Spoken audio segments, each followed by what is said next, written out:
ng isang tao ay mayroong espiritu, kaluluwa, at katawan.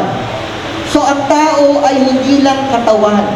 Akala ng maraming tao, ito na sila. Okay? Kaya nagiging makasarili sila. Ibig sabihin, pag ito ako ay yung katawan lang, means, ang mahalaga sa akin, itong present life, itong buhay na ito. Kung ako ay katawan lang, actually, it is, duda, doubtful, kung yan ay naniniwala siya na mayroong pang buhay sa kabilang buhay. Nakukuha niyo po? Nakukuha niyo po yun. Doubtful, pagdududahan kung sila'y naniniwala na may buhay sa kabilang buhay. Bakit? Kasi kung sila ay tingin nila na ito na sila, yung physical, once na matay ang tao, tapos na ang physical. So iniisip nila, tapos na ang buhay, tapos na ang lahat. Nakukuha niyo po? So wala nang buhay sa kabilang buhay. Okay? Kaya may mga tao na nakakagawa, kaya nilang gumawa talaga ng mga sobrang sama. Dahil ang tingin nila, ito na sila. Pero ngayon, natutunan nyo, ang kabuuan ng tao ay spirit, soul, and body. So, totoo po na tatlo, kahit na doon sa verse na yun, dalawa lang nabanggit, naniniwala tayong tatlo, kasi ang mahirap rito na makita natin na pagkakaiba ng dalawa, yung spirit and soul. Yung body, madali na po yan. Madali na yan kasi tingnan nyo lang yung sarili nyo, yan na yun. Okay? Kaya hindi na ito pagdududahan. Pero yung spirit and soul, nakita nyo, may additional verse pa rito. Spirit dito, tumutukoy sa espiritu na tao. Kaya nga, whole spirit, soul, and body. So ano naman yung verse na yun? Doon naman po yun sa Hebrew chapter 4, verse 12. Kung hindi ako nagkakamali, yun po ang sabi, the word of God is living and active, sharper than any double-edged sword. It penetrates even to the dividing soul and spirit. So ang tao ay binubuo talaga ng tatlo. So because of that, naging Christian na tayo, pero nag-struggle tayo sa sin. Yan. Ako nung early Christian ako, sobrang struggle ko talaga sa sin. Kasi hindi ko naiintindihan. I'm not saying hindi na ako nag-struggle sa sin. Malaking bagay yung wisdom o pagkaunawa, understanding sa Word of God. Tutulong yun at tutulong talaga na malaki tungkol sa pamumuhay. Siyempre, lalo na yung mga kabataan ko pa. Nahihirapan ako doon. To the point, imagine sa sobrang down ako, discouraged, minsan nagda-doubt ako, Christian ba ako? Bakit nagagawa ko pa yung mga ginagawa ko before?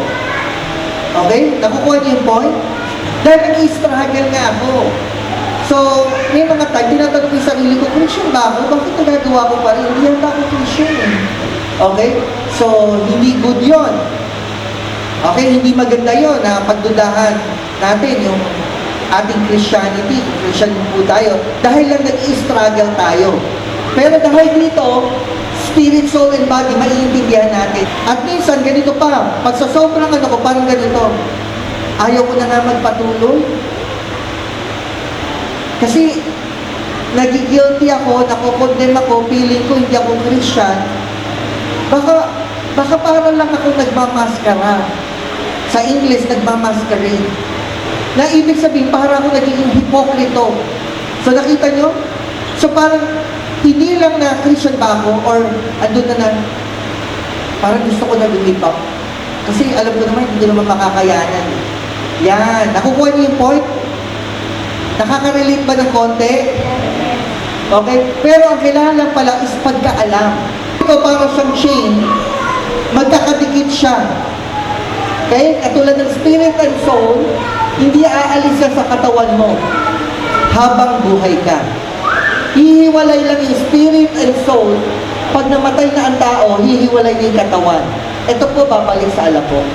Yung soul and spirit, spiritual, magkasama po yan. Okay? Pag nakakagawa tayo ng sin, tayong mga Christian na, sa mga hindi Christian, syempre, hindi to applicable pa sa kanila. So, sino sa tatlo ang nakakagawa ng sin? Yung spirit, yung soul, or yung body? Yung spirit, hindi, kasi perfect na yan. Okay, yung soul natin, nasa process siya nga actually ang nagdidesisyon, pero yung body natin nagdi-desire. Okay? Nagdidesisyon siya, kaya nagtatalo yung isip natin kasi yung body nagdi-desire. Naghahanap. Kaya ang tawag sa Romans, sa NIV, ang tawag dyan is sinful nature. Sabihin nyo nga po. Yan. Pag yan sa King James, ang tawag na dyan is flesh. Okay? Flesh po yun. At yung flesh, okay, malaki po ang connection niya sa body. Okay? Dito sa katawan. Ngayon, tignan nyo ha, pakinggan nyo. Bakit more talaga sa katawan? Tignan nyo ha, nung namatay si Jesus at tayo sumampalataya, tignan nyo po ha, pinerfect yung spirit. Perfect na yan ha? Okay. So perfect na. Yung soul natin nasa process, tignan nyo po ha, sa body walang nangyari. At nung naging believer tayo, sa body walang pangyayaring nagbago. Nakuha nyo po? Wala pong nangyari. Kailan magkakaroon ng pagbabago sa body? Kailan po? Future. Sabihin nyo. So, kailan magkakaroon ng change sa body? So, means may nangyari bang pagbabago sa body nung tayo sumampalataya? Wala. Meron bang pagbabago nangyari sa spirito? Yes. Ito yung tinatawag na patay na nabuhay. Okay? Ito may nangyari bang pagbabago? Yes, kasi nga, process, yung present, mayroong pagbabago nangyayari. Pero hindi pa perfect, pero meron siyang pagbabagong nangyayari at patuloy na pagbabago nangyayari. Pero dito, wala talagang nangyari. Nakuha niyo po? Kaya itong katawan nito, ano mangyayari? Mamamatay pa rin, tama? Okay? Mamamatay pa rin, magkakasakit pa rin, tama? At yung mga kasabihan lang na simula naging Christian ay gumawa po, effect lang yon. Okay? Kung totoo man, effect lang yun ng spirit at umaayos ang buhay dahil nagkakaroon ng process. Kaya gumagawa po, natututo na maligo at mag-toothbrush. Nakukuha niyo po? Hello? Sagot naman. Pero walang pagbabagong nangyari spiritually. Nakuha niyo po? Kaya in short, listen, walang nangyari sa body, kaya magkakasakit, mamamatay, kaya dahil walang pagbabago, still, naghahanap pa rin siya at nag-desire ng mga bagay na makamundo. Pag tayo ay nagkasala, hindi yung spirit, ayaw ng spirit. Yung soul, mahina lang. Okay? Pero yung body ang nag-desire, nakapag-desisyon nga tayo, pero ang body kasi ang nag-desire at gumawa. Okay? Ang gumawa talaga kasi siya nag-desire. Kaya lang, parang, dahil itong tatlo na ito, kabuuan ng isang tao. So, kabuuan means, nakuha niyo po, kaya affected siya. Kabuuan ng isang tao, kaya affected siya, ginawa ng katawan, affected siya. Pero ngayon, at least, pag yan ay natutunan nyo, isa-separate yung bawat isa, pag mayroong nagkasala, pakinggan nyo, hindi yung spirit, kundi yung body. Okay? Dito po yan sa 18. Tingnan nyo. For I know that good itself does not dwell in me. Yung sinasabi dito dwell, parang ganito yan. Kasi nga magkakasama sila, okay, kaya parang dwell. Which is baliktad, di ba? Dapat ang spirit and soul dwell sa katawan, nasa loob. Pero baliktad. Bakit? Kasi ito tayo, at ito temporarily, okay? Hindi talaga tayo temporarily na nakakonect sa atin. So parang siya pa ang nagdudwell sa atin ngayon. Nakukuha niyo po? Sana naintindihan niyo. Kasi kung sino ikaw talaga, ikaw yon. Which is tayo yung spirit, dapat tayo ang nagdudwell sa katawan. Pero bakit ang katawan nagdudwell sa spirit? Kasi ito tayo, ito hihiwalay, so parang siya pa ngayon ang nagdudwell. So sabi, for I know that good itself does not dwell in me, that is in my, at ano yung simple nature? Ulit po? Flesh. Na ano yung flesh? Generally, nakakonect yan saan? Sa body. Okay? Pag sinabing flesh na tumutukoy sa soul, yung pag-iisip yun na makalaman. You get my point? Pero ang nagdidesire at ang gagawa nun, yung katawan. Okay, yun. So, yun, nakita yung magkakonect. Ngayon, ang tanong ko sa inyo last week, sino po talaga tayo dito? Okay? Sino po talaga tayo sa tatlo? Ganito po. Alam mo naman na sure kayo na ang Holy Spirit, okay, nagdidwell sa spirito ng tao. Hindi sa katawan, kasi ang katawan ay hindi perfect. Ang soul ay hindi pa perfect na sa process. Ang spirit lang ang perfect. Kaya ang Holy Spirit, dyan siya kayang mag-dwell. So naniniwala po ba kayo na ang Holy Spirit, kung mag-dwell siya sa tao, doon yun sa espiritu ng tao siya mag-dwell. Naniniwala po ba kayo doon? Amen. Say amen sa mga naniniwala. Pero ang spirito ng tao at kaluluwa ay nasa loob ng katawan, okay? Kaya pag sinabi ang Holy Spirit ay templo ng ating katawan, kasi ang Holy Spirit ay nasa loob rin ng katawan, kasi ang spirito ng tao nasa loob ng katawan. Pero saan siya nananahan? Sa espiritu ng tao. Okay, na nasa loob ng katawan. Dahil yan, nadi-divide pa rin yan. Okay? Nadi-divide. Na-separate in short. Okay? So kung sure na sure kayo dito na nanahan ng Holy Spirit, makakakuha kayo ng hint kung sino talaga tayo. Kasi once na sinabing you, ibig sabihin nun, ikaw yon. Tama po ba? Okay, ito yung sinasabi ng verse. Okay, can you read?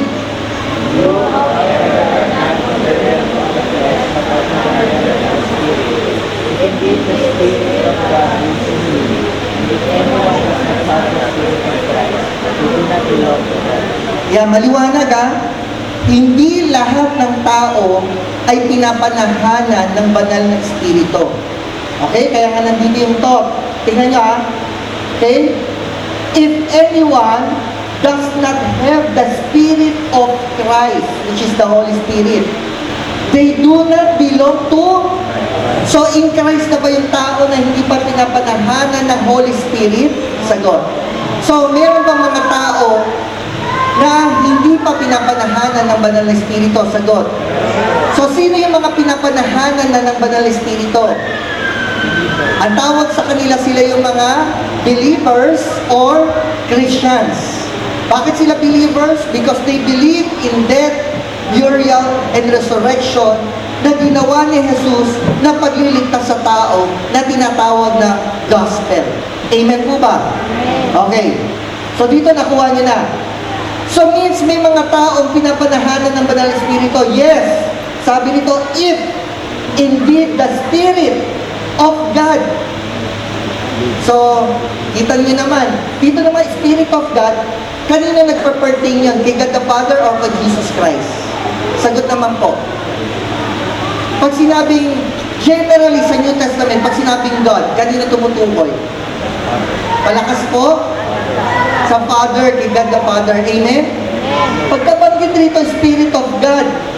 Ito naman, Spirit of pag Christ naman ang binanggit sa New Testament, kanino po nagpa-pertain? Kay God the Father? Hindi po. Pag sinabing Christ, kanino po yun? Para nga naging apelyido ni Jesus yung Christ, pero hindi. Ibig sabihin, pag sinabing Christ, kanino tumutukoy? Pag sinabi naman kay God, kanino tumutukoy?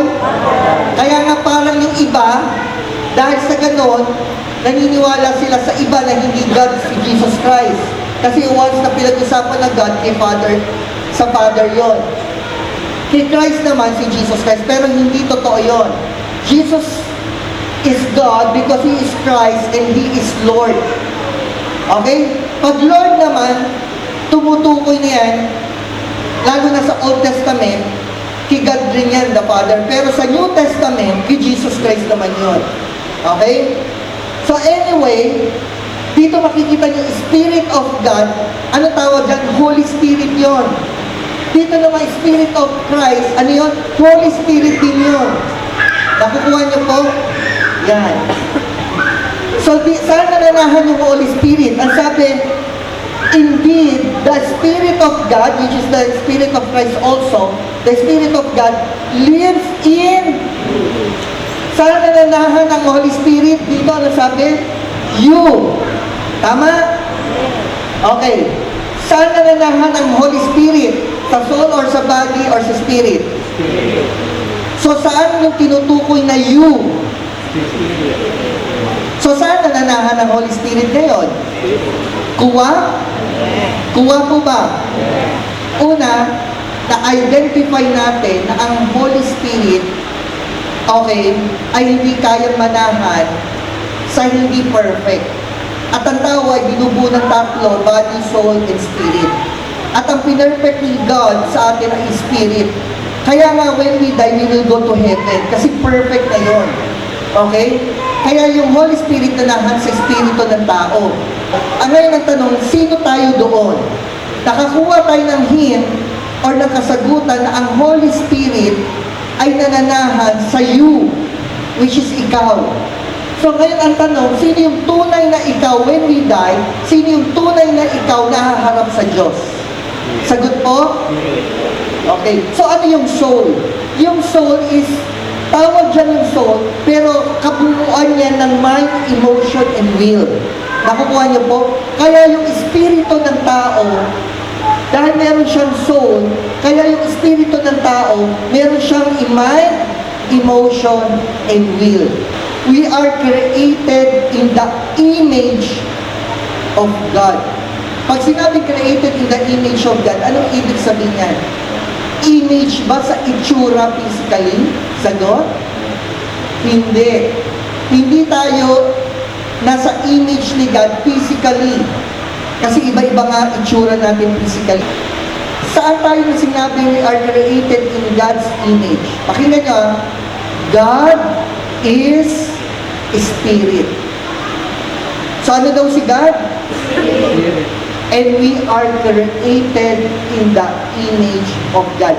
So we are spirit being. Amen?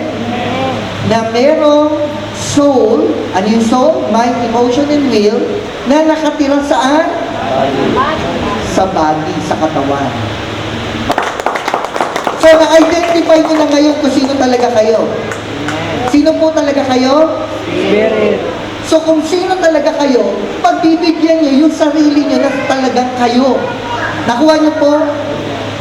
At okay lang pagbigyan yung katawan nyo ngayon dahil makikisama ka sa ibang tao nga, nakikisama ka, tama? Sagot naman. Hindi mo ba pakikisamahan yung katawan mo, lagi mong kasama yan dahil nga nakakulong ka sa katawan habang nabubuhay, tama? So mahirap hindi pakisamahan yan. Nakuha nyo po? Mahirap magtampo yung katawan. Mahirap paggutom yan, mahirap pagpuyat yan. Nakukuha nyo po? Okay. Pero hindi nyo pagbibigyan kapag makakasama na sa real you. Why? Kasi ang nakataya na dyan, ako na. Hindi naman ikaw eh. Okay, what I mean, nabanggit ko sa inyo last week, na pag kayo ay nagkasala, kita nyo, pakinggan nyo po ito yung unang makakatulong sa inyo makalaya. Iniisip natin, ang sabi ko last week, I just only use word justification. Of course, alam natin yung justification na ginawa ni Christ. Pinawalang sala. Pero sa dictionary kasi, maraming ibig sabihin. Kaya pag sinabi ko, huwag ka na mag-justify. Okay, natututunan lang din ng anak ko. Okay, kasi naisip ko lang justification, pagpapawalang sala ng Kristo. Tapos sabi ko, huwag ka na mag-justify. Ang ibig ko sabihin nun, huwag ka na mag-excuse.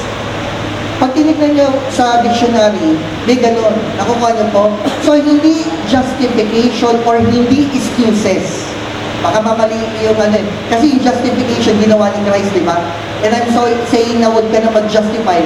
What I'm saying, huwag ka na mag-excuse. So, hindi excuses na pag tayo nagkasala, hindi excuses na hindi ako yun. Hindi excuses.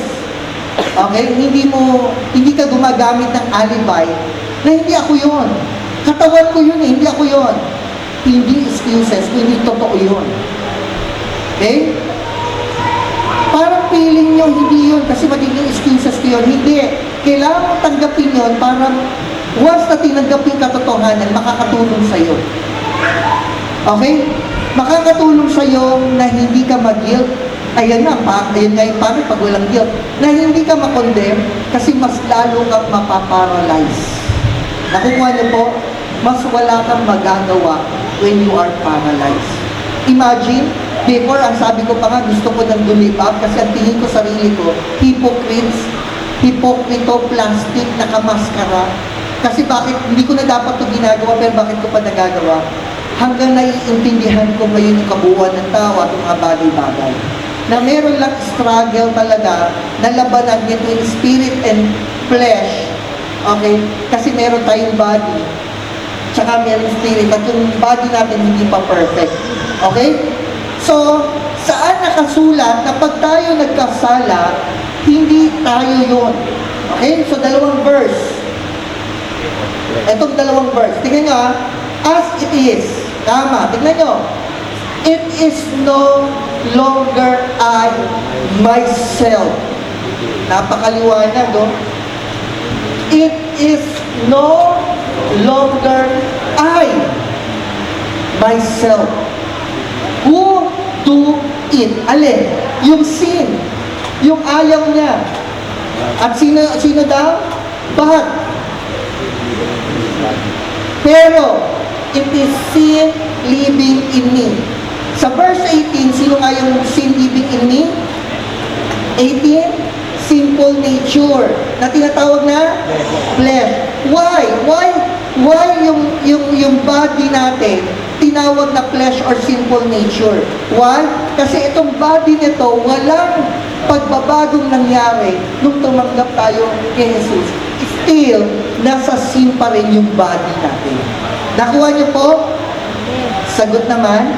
Samantalang yung spirit, nasa sin pa rin ba yung spirit natin? Sagot? Hindi na siya nasa sin, hindi ano na siya? Righteous, holy, and perfect forever. Amen? Okay, dahil merong pagbabagong nangyari nung simula tinanggap sa Kristo. So, pag tayo nagkasala, sabi sa 18, dahil yun sa simple nature, which is the flesh, yun yung sin. Okay? Ngayon, yun yung tinatawag na sin. 17, no? 18. Na tinatawag na sin living in me. Bakit living in me? Dahil nga magkasama pa. Okay, yan yung sinabi ko sa inyo, parang dwell. Okay, living in me. So, meron na ba tayong verse na nagpapakita na pag tayo nagkasala, we need to sabihin kung ano yung sinabi ni ng Scripture. Ano sinabi ng Scripture? It is no longer I. Pwede na bang ulitin yun? It is no longer I myself. Pwede na po bang ulitin yun? It is no longer I myself. Yan, makakatulong yan. Okay? So, hindi ikaw. That is identification. Kasi pag mali yung identification, mali. Imagine, nangyayari to papakita ko yung isa para, hindi ko na pahabay para makita niyo yung worst pag walang identification.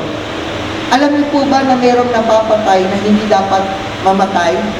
Kung hindi nagkaroon ng false, mali yung naiturong papatayin. You get my point? May mga tawag dun eh. Mistaken identity. Sabi, yung nakaputi, ito na yung paglabas, binaril. Paglabas na nakaputi pa pala ako. Sino yun? Nakuha nyo? So, pag mistaken identity who you are, kailangan alam nyo. Ngayon, napakalaking tulong. So, anong unang verse? Na pag tayo nagkasala, hindi tayo. It is no longer I myself who do it, but it is sin, which is simple nature, that is flesh, na walang nangyaring pagbabago sa body. At nasa proseso pa ang soul. Pero yung spirit, perfect na. So, unang verse yan. Second verse. Dahil magkaiba ang Romans chapter 7 sa Romans chapter 7 verse 20. Basahin natin to. Now, if I do what I do not want to do, it is no longer I who do it, but it is sin living in me. does it. So, sino gumawa? Okay? It is sin living in me that does it. So, hindi siya, it is no longer I. So, napaghiwalay mo yung spirit sa body, which is na tinatawag na flesh, na yung sin nananahan pa sa body, na tinatawag na flesh. Nakukuha niyo yung point? So, pangalawang verse yan. So, pag nagkakasala kayo, kahit refresh lang to, magtatapos ako sa 12, basta at least na-bless kayo. Pag nagkasala kayo, identification, it is no longer I who do it. It is sin, that is flesh, that is part of my body who do it. It is not I, myself. Amen? Pero, so tandaan nyo, so hindi ikaw. Ito naman, sino naman ikaw? Sino naman ikaw? Ikaw yung gustong gumawa ng mabuti. Nakuha niyo po? Ikaw yung gustong gumawa ng kalooban ng Diyos. Nakuha niyo po? Ikaw yung gustong i-please mo si Lord. So, sino kayo? Kayo yung gustong gumawa ng mabuti. Tingnan niyo po, verse 15. I do not understand what I do. Tingnan niyo dahil nga may struggle. For what I want to do, I do not do. But what I hate, I do. Tanong, ano yung what I hate? Evil. Evil things. Nakuha niyo po? What if you want to do na hindi nyo nagagawa kasi mayroon lang battle? Pero ano yung gusto mong gawin?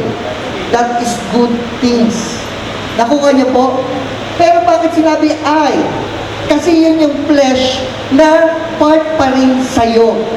Pero pag sinabing sino yung tunay na ikaw, isa-separate mo kung sino yun. Nakukuha niyo po? Kasi yung body, soul, and spirit, your body is part of you. Kaya natutukoy pa rin na you pa rin yun. Pero once na i-identify mo the real you, doon na nagkakaroon ng pagtatalo. Nahihiwalay na yung soul, spirit, and body. And the real you is the spirit, not the soul or the body. You got my point? So the real you is, ang gusto mong gawin, I want to do, kaya lang hindi mo nagagawa kasi meron ng flesh na nag-struggle or nagbabattle. Kaya ang nagagawa mo, what I hate to do, yung ayaw mo. And that is evil things. So in short, yung gusto nyong gawin ngayon, what is good. Amen? Why? Because you are Christian right now. Because you are believers right now. Ibig sabihin, we are new creation right now. Because we are in Christ. Amen? So ano yung gusto nyong gawin? Sagot? Yung mabuti. Ano yung gusto niyang gawin? Yung kalooban ng Ama, which is na Diyos. Amen po ba? Meron pa ba nagpapakita na katulad ng ganyan? Yes. Siyempre, context, kaya nandun din sa Romans lang. 19, tingnan nyo. For I do not do the good I want to do. So, malinaw na. So, ano yung gusto niya? Gawin talaga? The good I want to do. So, sino yung I na tinutukoy muna rito na gusto niyang gawin? Yung mabuti. Sino yung I? Spirit. But the evil, I do not want to do. So, ayaw ito. Sino tong ayaw ulit? Spirit pa rin kasi ayaw nang gawin yung evil. Tama? O, tama, di ba? Okay? I do not want to do. This keep on doing. Sino naman nakakagawa nun? Yan, which is the flesh. And that is part of the body. Kasi wala namang makakagawa ng kasalanan kapag hindi ginawa ng katawan. Tama po ba ako? Meron bang nagawa mo na natutulog ka? Yung sa tulog ko, ginawa ko yun eh. And then ngayon, ikukulong ka na kasi nagawa mo talaga? Nagawa mo pa talaga? Sagot. Hindi, guni-guni mo lang yun. Hindi totoo yun. Amen? Ito lang tandaan yung dalawa. Nabiin ko to last week, pag nakagawa kayo ng masama, ay sabihin nyo, hindi ako ang gumawa. Hindi ako. Okay? Saan natin kukunin yung verse? It is no longer I, myself, who do it. But it is sin living in me. It is the flesh na nasa body ang gumawa niyo, hindi ako. Nakuha niyo po? Identification ng spirit, soul, and body. Sino ikaw? Ito ikaw. Okay? For I do not do the good I want to do. So ano yung I want to do? The good.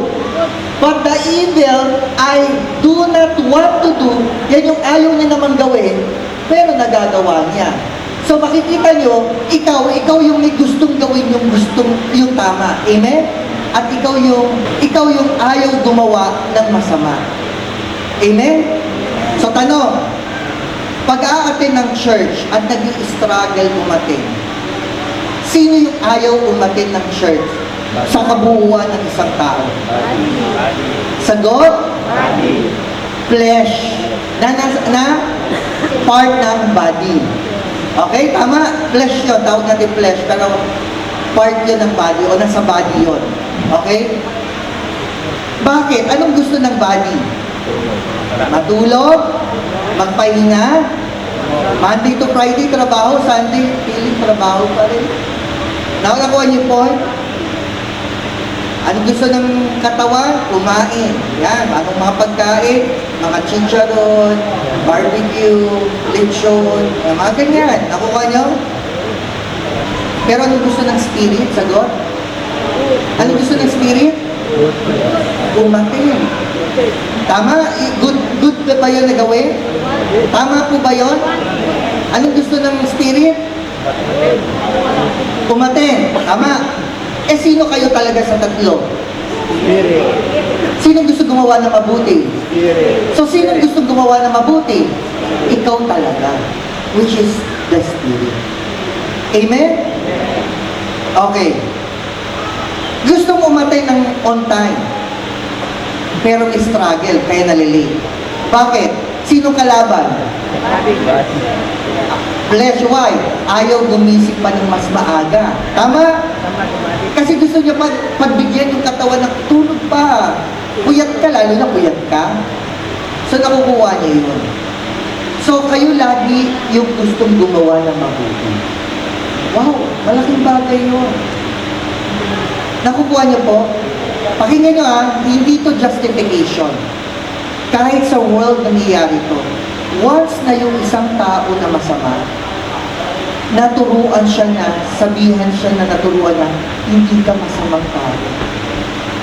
Mabuting tao ka. Hindi mo lang na-express yung kabutihan na nasa iyo. Alam mo, nagkakaroon ng pagbabago yung tao kriminal na. Nakukuha niyo yung point? Hello, are you listening? Yes. Buhay po ba kayo dyan? Yes. Malaking bagay yun. So, hindi to brainwashing, hindi to anything, hindi to inspiration. This is truth. Ikaw yung mabuting ikaw. Ikaw yung mabuti. Okay? Hindi mo lang minsan ma-express at magawa yung kabutihan kasi nga may battle at may struggle. Okay, bigyan ko kayo ng nakakatawa pero totoo. Tingnan nyo ako. Kaya lang hindi lahat pero marami makaka-relate. Totoo ba na meron kang gustong gawin? General lang muna. Sagot. Yes. Totoo ba yung asawa mo meron din gustong gawin? Yes. At totoo ba na minsan magkaiba kayo ng gustong gawin? Yes. Hindi ba battle yun? Yes. Sagot naman. Yes. Hindi ba battle yun? Battle war daw. Battle. Kita nyo? Why? Kasi kahit iisa na kayo, sa isang banda, magkaibang katawan kayo. Tama? Kahit nyo saan dalhin yan. Panonood ng TV, isa lang TV nyo. Ito, gusto niya panoodin, romance, like example, yung love story, yan si Simon. Ako naman, gusto ko yung mga action. Si Simon, gusto niya comedy. So, paano ka ng ng tatlo? Diba? Sa pagkain naman, si Simon, gusto ko niya rin ng chicken. Si Mami, gusto niya ng pork. Ako, gusto kong gulay. Wow! Wow, wow! Oh, hindi ka lalabas ngayon.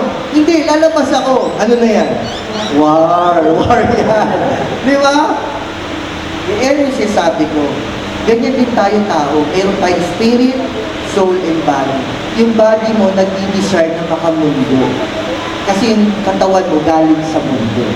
Galing sa alam mo. Kaya babalik din sa mundo. Pero ikaw, you are created in God's image. You are spirit. Like God, God is spirit. Amen? At nung naging Christian ka, nabuhay yung spirit mo, so ngayon, merong struggle. You will be patient, okay, sa sarili mo. Habang nag-grow ka, magmamature ka.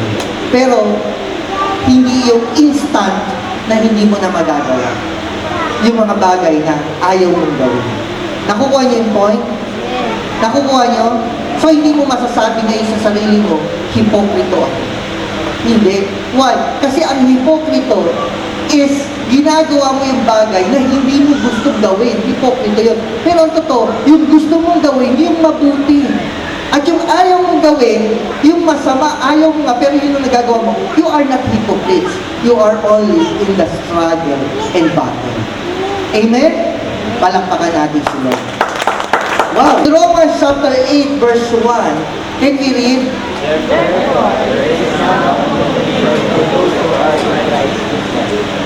Pagkatapos pag-usapan ang chapter 6, chapter 7, nasa chapter 8, kaya merong therefore.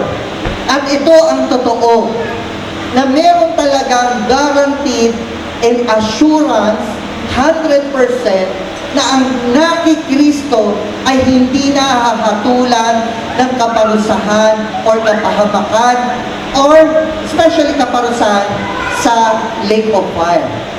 Or kung aking sasabihin na mabilis, sa impyerno. Wala ng condemnation. Totoo ba yun? Yes.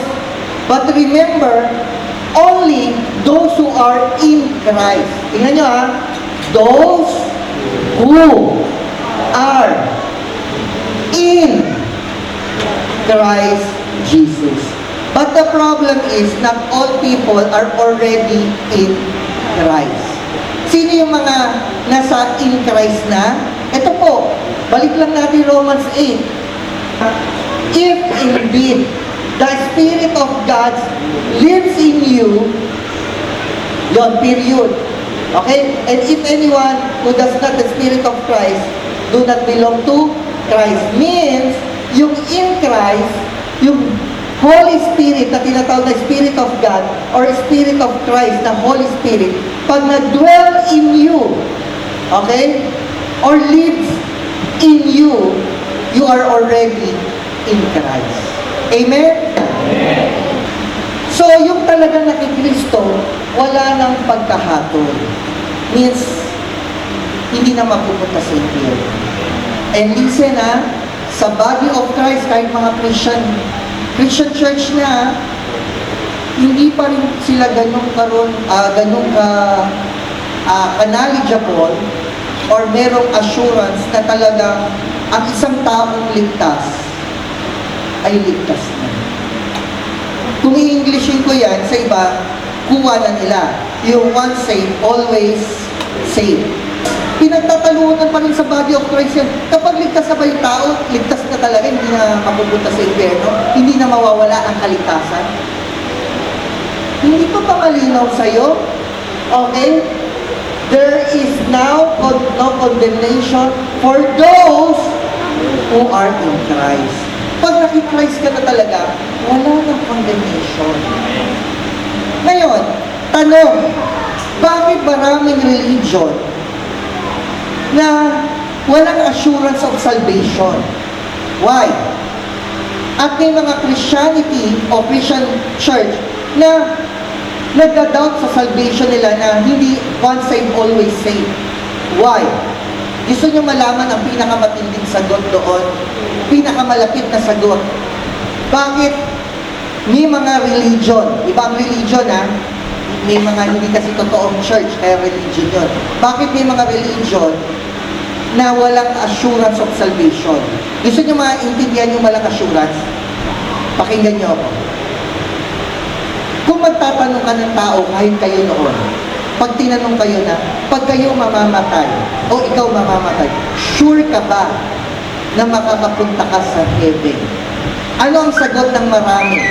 Sagot? Sagot po. Malakas. Pinakamarami, hindi. Or yung mas sumunod doon, hindi ko alam. O, nakuha niyo po? At yung mas kokonte, sure. At minsan mali pa rin yung bakit sure. Okay? Kasi dalawa pa rin yun. Bakit sure? Yung isa, ito. Yung isa, ito. Ano itong una? Kaya siya sure, kasi gumagawa siya ng mabuti. Nakuha niyo, hindi pa rin tama yun. Kasi nakakasunod ako. Yung isa naman, na mas konti, kasi si Jesus ay namatay na para sa akin. At pinaniwalaan ko yun. Sinampalatayaan ko na ang kanyang kamatayan ang aking kaligtasan. Kaya sure ako pupunta sa iyo. Means, yung religion hindi naintindihan yung gospel. Kaya hindi sure. Yung hindi ko alam, wala talaga. Ignorante, innocent. Ganun din, nasa religion yun. Pero sa Christianity, may mga doubtful pa. Okay? Namimix pa minsan. Iilan lang talaga yung tunay na nakakaintindi. Bakit sure? So bakit maraming katuruan ngayon na hindi nagtuturo na mayroong assurance of salvation? O listen, nakikinig na po ba kayo? Tingin kayo sa akin. Pag pinagsama nyo kasi ang dalawang covenant, yung Old Covenant, tsaka yung New Covenant, pag pinagsama mo yun na minix nyo, wala talagang assurance doon. Bakit? Kasi ang Old Testament is always performance. Nakuha niyo po? You need to perform. You need to do. You need to work. Okay? Sa grace naman is undeserved. Kaya nga, ano doon, i-work yun. Pag pinagsama mo yun, parang, pag pinagsama mo yun, 50-50, may grace, saka meron kang work pa rin. Kaya makikita nyo, pag nakasunod ka, good. Pag hindi ka nakasunod, wala na yung assurance mo. Pag nandun ka lang sa tamang covenant, which is the dispensation of grace, doon ka lang magkakaroon ng 100% assurance. Because grace is grace. Grace is undeserved. Grace is not works. Doon ka lang talaga magkakaroon ng assurance na ang salvation is all about Jesus died for me. Jesus died to pay all my sin. Bakit ako makakapunta sa heaven?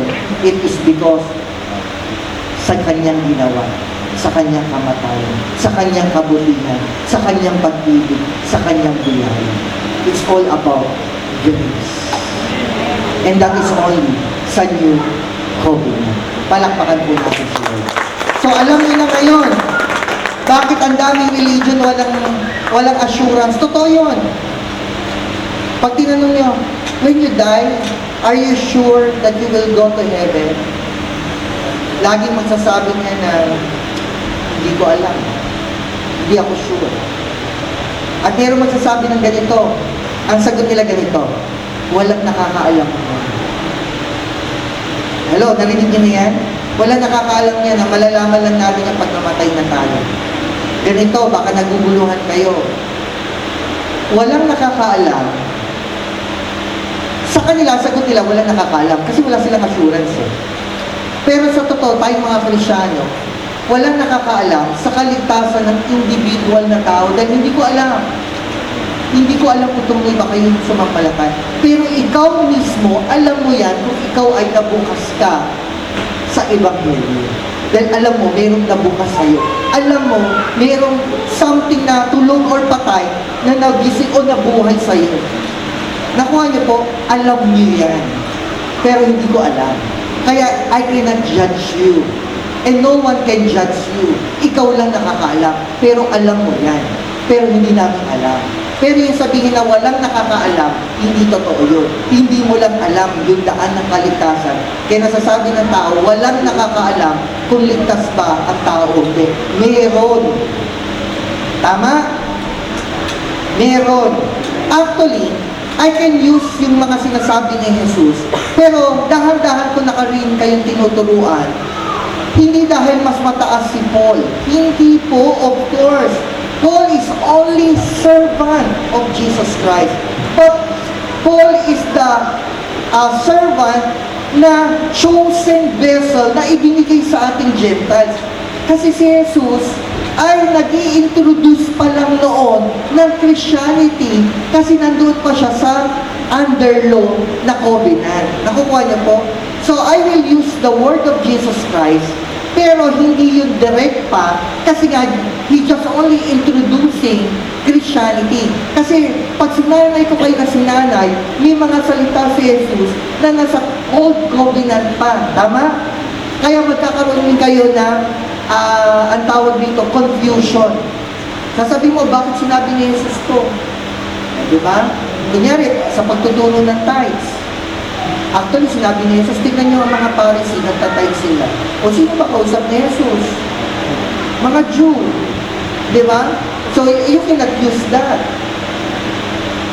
Okay? At sinasabi ni Jesus, tama lang yun, kasi nasa old covenant pa sila. Yung time na yun, hindi siya pwedeng magbanggit ng mga bagay na outside pa. Pero nag-i-introduce na siya dahan-dahan. But si Paul is nasa new covenant na talaga or dispensation ng grace, kaya siya na nagsasalita ng direct. Pero pupunta tayo kay Jesus, tapos bibigay ko yung sinabi ni Paul na direct. Na talagang may assurance. Dalawa, una sinabi ni Jesus, ang sino mang sumampalataya ay nag-cross over from death to life. Mababasa niya sa Bible, dito na yun kaya kinuha ng scripture.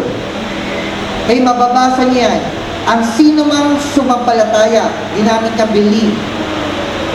Ang sino mang sumampalataya ay nag-cross over, just use cross over. Okay? Cross over, tumalon or tumawid. Okay? Saan tumalon o tumawid? From death to life. Imagine, tumanggap ka kay Jesus, tumawid ka mula sa kamatayan, mula sa impyerno, papunta na ngayon sa buhay na walang hanggan, eternal life. And then pag nagkasala, balik uli na naman sa death. Pag gumawa ng mabuti, balik uli sa life. Ano ka rito? Crossover? Basketball na dating mo yan. Lagi ka nagko-crossover. Ay, nagko-crossover. Ganun ba ka-powerful yung death ni Jesus kung sumampalataya ka, mapupunta ka 7, pero pag nakagawa ka na naman ng hindi maganda or hindi ka na naman nakasunod, balik ka na naman sa hell. Ganun ba ka-powerful lumalabas ang kamatayan ni Jesus sa'yo? No. Okay? Na hindi kayo papabayaan ni God, nasa kamay kayo ni God, at nasa kamay kayo ni Jesus. At walang makakanakaw sa inyo. Pag sinabing walang makakanakaw sa inyo, walang makakaisnat sa inyo para dalhin ka sa kapahamakan. Parang ganito, kung kasama mo yung anak mo, tayo tao lang at hawak-hawak mo, yakap-yakap mo, walang makakagalaw sa anak mo na hindi mo nadadaan sa iyo. Dahil hindi ka papayag na may gagawa na masama sa anak mo, nahahayaan mo lang. Nakukuha mo yung point? Lalo na kung anak nyo babae. Pero kahit na lalaki. Nakuha nyo? Dahil gano'n na lang pagmamahal mo sa anak mo, hindi ka papayag na mayroong mangyayari sa anak mo na hindi maganda, nahahayaan mo lang. Means, dadaan muna siya sa'yo bago sa kanya. Yan ang sabi ng verse, walang makakaisnat sa inyo sa kamay ng Ama at sa kamay ni Jesus. Walang makakanakaw sa inyo. Means, nasa kamay ka na ng Ama, nasa kamay ka na ni Jesus, mapupunta ka pa rin sa impyerno. Nakuha niyo yung point? Hindi totoo. Means, simula sumampalataya ka, you are in good hands. Tama? At yun yung nasa kamay ng Ama at nasa kamay ng Ama. You have eternal life. Dito, and continuation sa kabilang buhay. Ano mang mangyari. Amen? Yes. Glory to God. Palakpakan natin. Yan ang blessed hope ng Kristiyano na mayroong tunay na ebanghelyo. Amen? Ang tinataas na ebanghelyo yung ginawa ni Jesus na kamatayan niya para sa atin. Dahil yan ang kaligtasan. Death, burial, and resurrection of Jesus Christ. In short, therefore, there is now no. Noon, meron. Merong condemnation. Pero now, no condemnation. Amen? Sino? Lahat ba ng tao? For those who are in Christ. So, paano maging in? If you believe sa ginawa ni Jesus sa death, burial, and resurrection for the payment of all your sins. Okay. So, wala nang pagkahatol.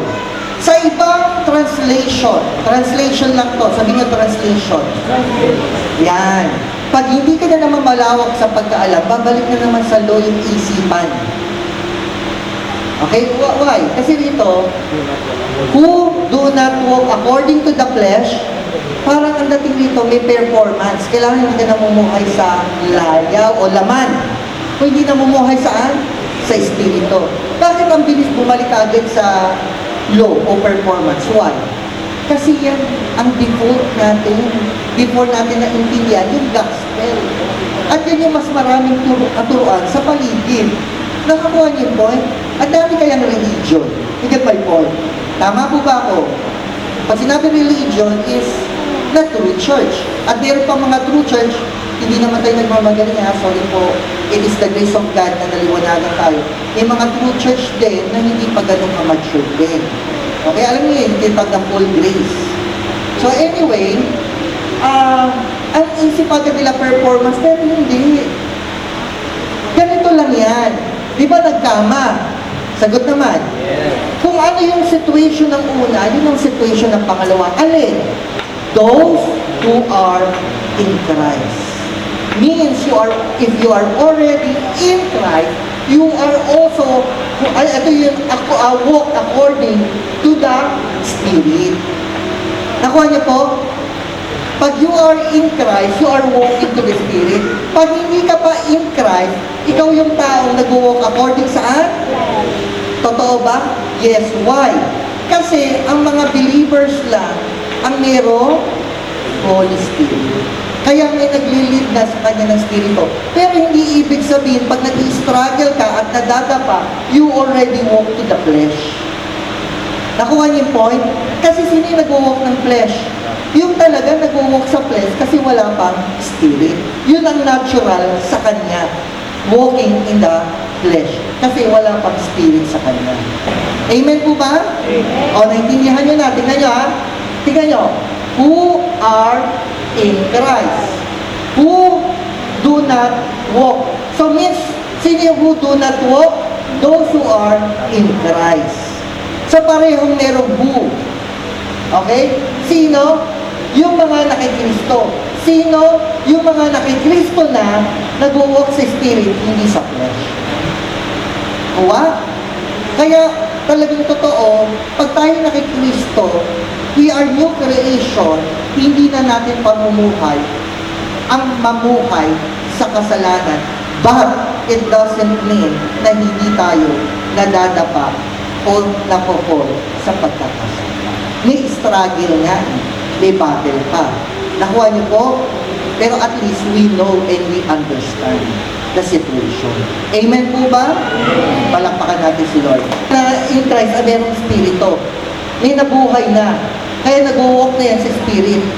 Sabi ko nga, pag hindi pa Christian, hindi pa nagsisimula mag-walk sa Spirit. Kahit gumagawa sila ng good, wala lang yun. Outward lang yun. Outward na ano. Okay. Dagdagan ko pa to. Na wala na talagang condemnation. Why? Kasi ang sabi rito, so totoo ba na once tayo sumampalataya at tayo in Christ na, meron ng Holy Spirit na nananahan sa atin? Totoo po ba yun? Yes. Tingnan nyo ha, with whom you were sealed. Hanggang saan? For the day of redemption.